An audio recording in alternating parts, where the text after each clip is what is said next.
We are continuing our Sharei Kedusha, Gates of Holiness, third gate of the first chapter, and it's page 15 in the English. It's very exciting. Actually, I want to open the Hebrew also, just in case we need it.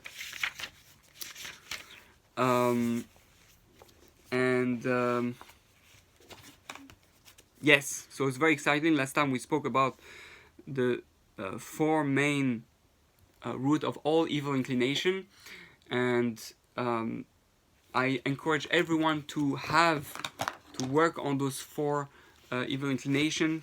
I had a little thing like that with different with four sections basically, and each section I worked every week on a different one of the four. So every month I will work on all four roots, and you write on a little card like that. Those are my tools for anger. Then you make another card for the tools to work on unnecessary speech, or on lust. I mean, on these desire for pleasure, and things to work on laziness or sadness. So maybe one day we'll discuss it more in detail. But really, the way to work on your four root of character traits is really by having a scheduled a plan, a structure. That's the path of the just. The Messiah Hashem teach you. If you don't have a structure, you don't have a plan, a set time, you're not gonna make it. It's gonna be too hard. So I encourage everyone to really try to apply and work on those four root of character traits. Read a book about it, and become better month by month. If you want to have one of the way what I did to work on it, it's called like that, the most important work of a Jew, refining your character trait. So you have the four character traits. Fire corresponds to anger and ego, water for desire for pleasure, air for unnecessary speech, and earth for sadness, laziness. This is the neshama. Neshama is stuck in those four elements, and the goal is that our neshama expand as we work on each one of those through humility, silence, controlling our desires, and happiness. Then the neshama expand, and those become, so to speak, connected to the soul, and become spiritual, more and more spiritual. And your body transform itself into a spiritual, refined being, and you're gonna start feeling your soul. You're gonna start feeling God speaking to you. You're gonna start having spiritual experiences. The more you refine your character traits, the more you experience the spiritual and feel God in your life. So if you want, I can send you this booklet that I do through email. It teaches you how to work on the four character traits. Yeah, send me your email in my messenger, and I will send it to you, so you can start working at it. Okay, so we're starting the third gate. The third gate explains the virtues of the righteous, the Tzaddik or Chasid, and the virtues and it teaches how a person can obtain them. So how to become a Tzaddik and a Chasid. Again, we saw a bit before what a Tzaddik and a Chasid is. Tzaddik is a God-fearing person who subdues his nature. A Chasid is someone who is called a perfect lover, a complete lover, someone who his whole body is in love with God. So how do we become like a Tzaddik or a Chasid? Knowing that the Tzaddik comes on the lower level than the Chasid. There's the Yashar, the Tzaddik, the Chasid, and the Kadosh. The righteous, I'm translating, the righteous, the just, we'll call it the lover, which is the Chasid, and the holy. Those are the four basic levels that one can achieve throughout one's life, little by little. A man whose ruach is ready, his spirit is ready, must purify himself and sanctify himself in order to receive the true yoke of the kingdom of heaven. So there has to be a readiness for it. One needs to feel connected, have the desire for it. If you're not not in the mood to be holy, it's not going to work. You have to push yourself and have a true desire coming from inside. It's like love. You have to want it. How much do you want to connect to God? It is something that sometimes we forget. But how much do you want to love God? How much you want to connect to God? You have to crave it. Every morning, the moment you wake up, you have to say, I want to connect to God. What's my life about? Is to fall in love with God. What am I doing with my life? I want to fall in love with God. I want to be crazy about God. I want to feel the spiritual, to be crazy about the secrets of the world and to be able to be one with God. That's really what Kabbalah is about, what the spiritual is about, what your soul is about. Your soul is a search engine for the highest level of pleasure, which is love of God. So once we have that desire, we feel ready for that. He must prepare himself and make haste to observe the entire 613 mitzvot, the 613 commandments. For if he observes the entire 613 mitzvot, the 613 organs and sinews of his higher soul will be completed, as I already mentioned in the first gate. So by having that desire and running to do all those 613 mitzvot, then the 613 parts of the soul, holy soul, the higher soul that here is called Nefesh HaSichlit, if I remember well.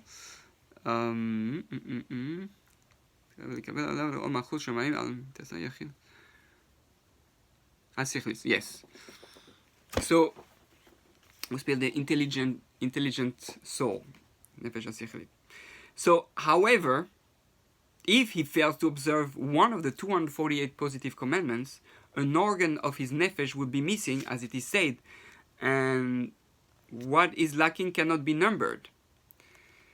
So, if I didn't do all 248 commandments, some commandments are done once in a while, some commandments are done almost every day, and then so he's lacking an organ. There's an organ lacking to him. Moreover, this lacking is more severe than the law written in Vaikra, in Leviticus 21:18. Whatsoever man be that has a blemish, he shall not approach. Meaning that because we are defective, it's like we're dirty or we're not proper, you cannot come. Like I said, a Kohen who has a blemish in one of his limbs cannot serve in the temple, because we have to come to serve with completeness. So it's like I'm not coming with a full heart. So if you're missing one of the 248 commandments, then you're not going to be able to approach very close to God. You'll be able to approach, but you'll be limited to how much you can approach, because you're missing a limb. It's like someone who tries to run. He has only 5 toes instead of 10 toes, or 1 foot instead of 2 foot. Then he can run, but he's gonna jump and might fall. He cannot approach as fast and as much as he wants. So whoever observes the positive mitzvot but transgresses one of the 365 negative commandments is called an actual crippled, for the tube of the sinew that distributes abundance to the organs was deformed, as it is written in Kohelet, Ecclesiastes 1:15. What is crooked cannot be made straight, meaning after it passed away from the world. So he's saying it's worse for the negative commandments. If I don't do one of the negative commandments, I'm actually it's more than the 248 organs. I'm not only not missing the organ, I'm completely, it's crippled, it's like cut off, because we know that it's like a sinews, and therefore there's no energy even coming trying to revive. You cannot even revive the organ. So So we have to be even more careful about those. And when he says that it's cruel, it cannot be made straight, meaning when I go to the world, once I go to the world to come, I will be arriving there. I'll be missing that limb. I cannot change it there. Once you know the world to come, that's it. You missed your chance here in this world to do the 613 mitzvot. So, for the amendment of the faults can be done only in this world, as it is written. For there is no work or thought or knowledge of wisdom in Sheol, which is the underworld or another world for hell, to which you are going.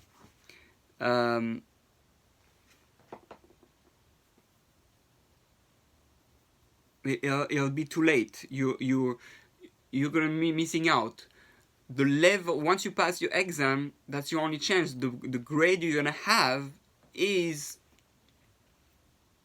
cannot be changed. You can change things here. When you mess up here, you can change it here. But once you die and you leave, you cannot change anymore what you have done here. Sometimes you come back, get a chance to come back. It's very painful for the soul, but it's not everybody who is able to come back. So we have to do our best to really try to do all 600 mitzvot and fix whatever we have damaged, so that we don't get there and get stuck there on a level. They said what's the greatest hell, what's the greatest Gehinnom, is to reach a level in heaven and realize that you could have been so much more. So you limited yourself. I could have had billions of dollars, and you just were satisfied with $100,000. Like all the people that I hear say, "Oh, I'm a good person. I've done good." Well, yeah, you might be a good person. You have done good, but you reached in this. You could have been super good. You could have been Superman. You could have been a superhero. Does it matter? Yeah, it matters. Because how much pleasure do you want? How much love do you want? How much energy do you want? The more effort you put into things, the more happy you'll be. This is the system of the world. This is how the world functions. This is how the world God created the world. And you decide how much level you're gonna get based on, and that's depending on your work. Only a real work that is acquired on its own feels good. Well, it's something I want to mention before. You want to be happy in life. As I was saying before, you work on your character traits. The biggest accomplishment you can do is feeling that you're a better human being. You want to be happy in life? Look at which character traits you have changed and worked on. The character you have changed and worked on, this is your joy. The rest of the world doesn't matter, because you create literally to become better character traits, and the mitzvah is here to enhance your character traits anyway. So at the end, that's really why you're here. So whenever you work on character traits, let's say you want to feel happy, so spend a week working on anger. At the end of just the fact that you know you're working on anger should be your happiness, because you created for that. And by the end of the week, when you're even just a few times, even 3 times, or even 1 time that week, where you were able to control your anger, celebrate, make a party, invite your friends, drink shots, and say, yes, Mazel Tov, you changed. You changed yourself. You bypassed the animal self. You transcended yourself. You became more spiritual. You changed the world. You fulfilled purpose in creation. And that will give you happiness. This is really the easiest way to be happy in life, is to change your character trait and be aware of it and work at it and celebrate it. Sorry for the tangent. And this, by the way, it doesn't matter if you're Jewish or not. That's everyone. We all have to work on character traits. As a Jew, we have to do the mitzvot on top of that to stretch out our character traits and become even greater. Okay, no work, meaning they say there will be no work in Sheol, in the underworld and hell. Remember, the Jewish hell is different than the way the Christian explained. Jewish hell means it's a purification process of the soul that was defective. So let's say an organ is crippled, so you need to be refined to be able to stay in heaven. Sheol though is a bit different than Gehinnom. I know Sheol is something. I'm not sure exactly our definition of Sheol, but I believe it's a place where you cannot return. It's the things that cannot change. But I will get back to you with that. I don't want to say things that I'm not sure. And it was found that as long as, because there is a type of hell where you cannot go out of, there is such a thing, and your soul can actually be destroyed. It's very rare, but if you're evil from A to Z, you come here, I think after 3 times in a row, you have not tried to become better. You have only stayed bad. Your soul can be completely destroyed and you disappear forever. And it was found that as long as a person had not observed the entire 613 mitzvot, he is called an incomplete tzaddik. For Moses did not pray in vain, Va'etchanan prayers. And I bethought, Va'etchanan, and I pray to God. The numerical value, the numerical equivalent of the word Va'etchanan is 515. In order to enter the land, but in order to complete his nefesh by observing the entire 613 mitzvot. So what is he saying? Saying the English is absolutely not clear. Let's see if we can understand from the Hebrew.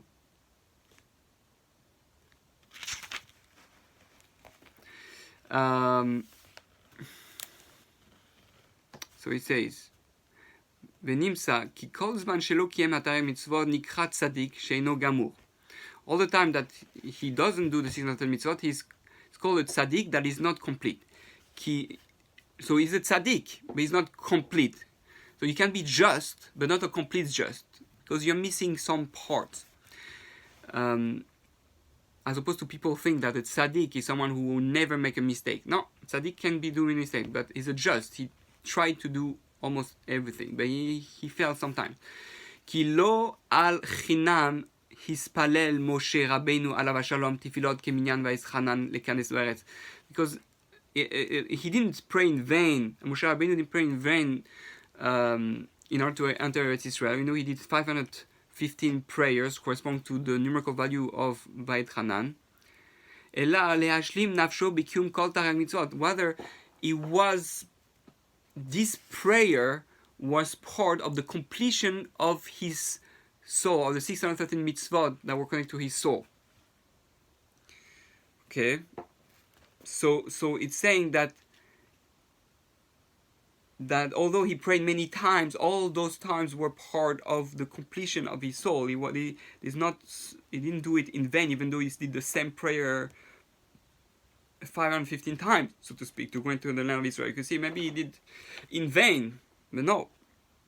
Each time he prayed. So it's like we're saying, we pray all the time, every day, to think, oh, maybe I prayed 1,000 times already. 1,001 times is going to change something. Yes, every prayer you do completes a little bit more of your soul. It's such an important concept. And by the way, for those who don't know, one of the reasons that God refused 515 times his prayer, it says because that prayer, that energy, became for the future generation a merit for us to go into the land of Israel. Meaning that Moshe could have gone technically into the land of Israel. But Hashem told him after 550 times, if you pray more, I'm going to let you in. But that means that energy of prayer will be able to be used in the future for the Jews to go in the land of Israel. So thanks to Moshe praying 550 times, we are able to today in 1948 start going back to Israel. It started before, but today, 2018, also to go back, thanks to Moshe Rabbeinu. Anyway, that was a tangent. On the other hand, when a man observes all the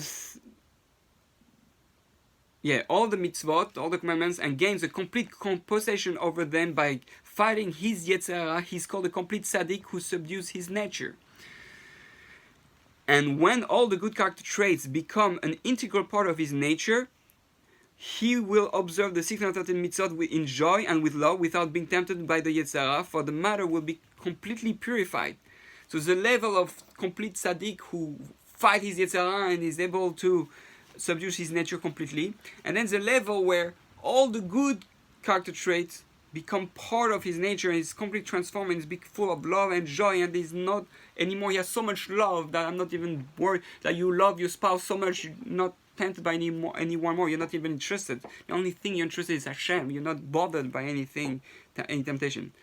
And as King David, may he rest in peace, said, and my heart is stricken with me, and also, O Lord, my heart is not lifted up, my eyes are not raised too high, I do not occupy myself with things too great and too marvelous for me, but I have calmed and quieted my soul like a child quieted at its mother's breast.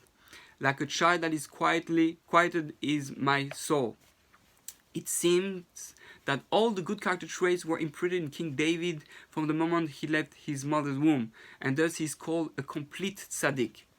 Moreover, King David, may he rest in peace, called himself a Chasid, not out of gaiva, but out of humility, to show that what it means for us to understand what it means to be a Chasid, that he loves God. A Chasid is someone who loves God. Since the good character traits and the observance of the mitzvot were an integral part of his nature, as he himself said, preserve my soul, for I am holy.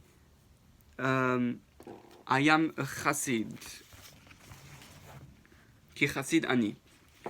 So protect me because I'm in love with you. So that's the high level. The one's level, we do everything. And then when we become positive and our whole nature is completely in love with God, everything you do is for love of God, then that's a real Chasid. So here we have this spoken about the level of Tzaddik and the level of a Chasid. And we will...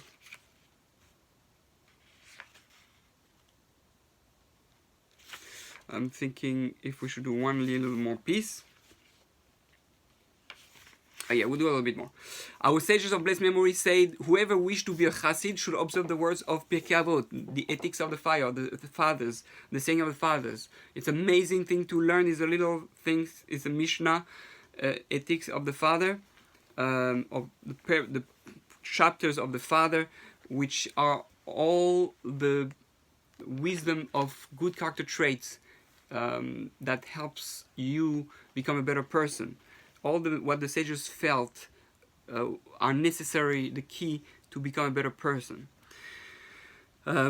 So it says there, which represents the way in which one can gain the good character traits. Our sages, as our sages of blessed memory said in Pirkei Avot, Rabbi said, which is the right course that the man should choose for himself? Whatsoever is a pride to him that pursues it. Well, I don't like at all this translation. Rabbi Omer, Ezu derech yeshara. Akavia ben Hahel Omer, histakel bishlosha. Okay, no, so in the Hebrew it didn't even say. But basically, what's the way what's the way you should act? The way that brings harmony to you, to yourself, and to the people around you. To the people to whom you do things.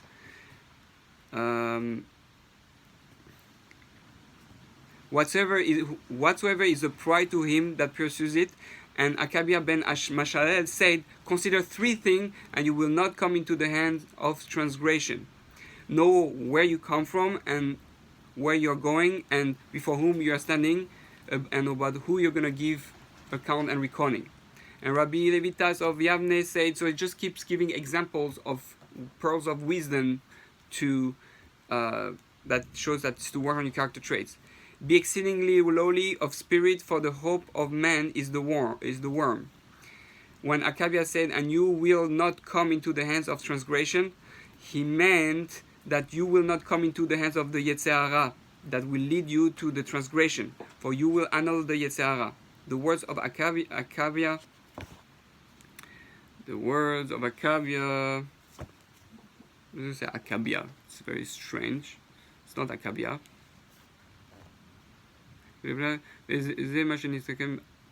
Akabia. I forgot that there was this name. And though you will not come into the hands, and you will not come into the hands of transgressions, refer to a person who possesses Yetzer Hara, but fight it strongly.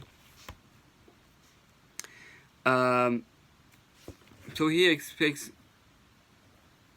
different levels of some able to completely subdue the Yetzer, some are able to fight it strongly. We can conclude that a person who overcomes his Yetzer Hara and observes the 613 mitzvot is called Tzaddik. However, when he honors the Yetzer Hara and makes the good character traits part of his nature, he is called a complete Chasid. So far we have seen that's the main difference between a Tzaddik and a Chasid, 2 levels, and we shall continue next time. Bezat Hashem, Baruch Adonai L'olam, Amen ve'Amen.